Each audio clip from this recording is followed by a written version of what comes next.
नीतीश तेजस्वी के बीच की सियासी जंग अब अगले लेवल पे पहुंच गई है। आपको बता दें कि दोनों ही एक दूसरे के हर एक्शन और रिएक्शन पर नज़र रखे हुए हैं। जब से बिहार में सरकार बनी है, इस सरकार के जाने की तिथियां तय की जा रही थी। अब इन सब स्थितियों के बाद, लगातार चर्चाओं के बाद दावा ये किया जा रहा था कि ये सरकार किसी भी हाल में नीतीश कुमार 5 साल चलाएंगे।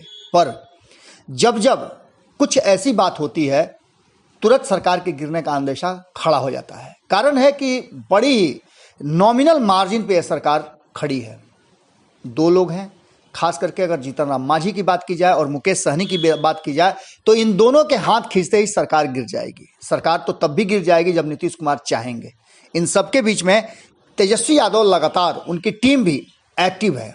जिस तरह से कोविड को लेकर के वो अपने हर एक्शन को नीतीश कुमार के खिलाफ लेकर के आ रहे हैं, चाहे वो अस्पताल की स्थिति हो, व्यवस्था की स्थिति हो, या फिर सरकार के द्वारा किए जा रहे कार्यों की भत्सना हो, लगातार कर रहे हैं। लेकिन इस बार तेजस्वी यादव के हाथ नीतीश कुमार का एक कमजोर नस पकड़ा गया है, जिसको लेकर के तेजस्वी यादव शुरू से कह रहे थे कि नीतीश कुमार कुछ ऐसे एक्शन और ऐसी नीतियां बना दिए हैं जिसके कारण किसी के लिए भी हमेशा वो मुश्किलें पैदा कर सकते हैं।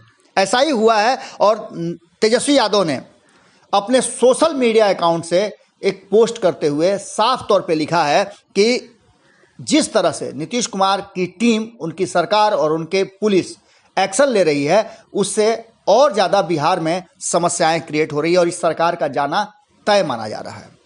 तेजस्वी यादव ने लिखा है कि नीतीश सरकार की खामियां उजागर करने पर बिहार सरकार किसी को भी कभी भी जेल में डाल देती है।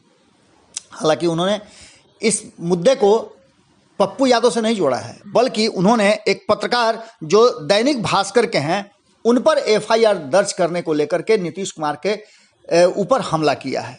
सीधे तौर पे तेजस्वी यादव ने लिखा है कि नीतीश कुमार के कागजी विकास की पोल खुल चुकी है, वह आप सभी को धोखा दे चुके हैं, इसलिए अब निष्पक्ष पत्रकारों पर केस दर्ज करवा उन्हें डरा धमका रहे हैं।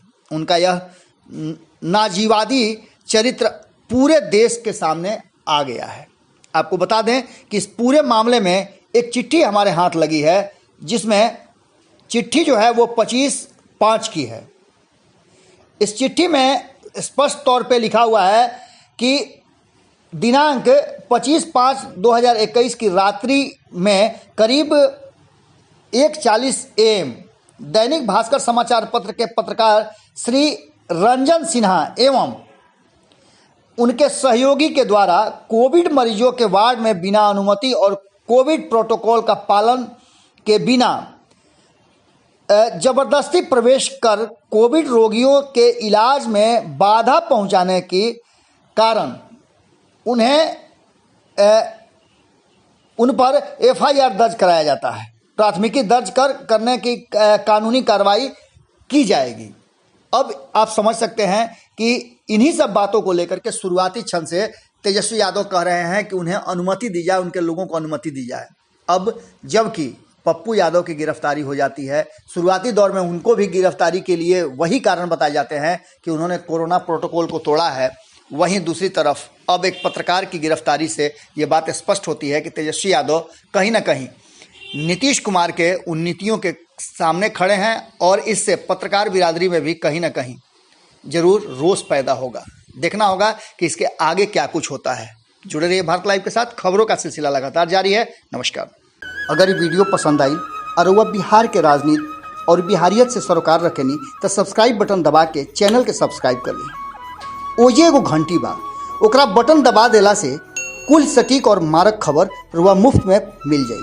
अगर रुआ पत्रकारिता के हमनी के नया प्रयोग में सहयोग कर चाहतानी तो ज्वाइन बटन दबा दी।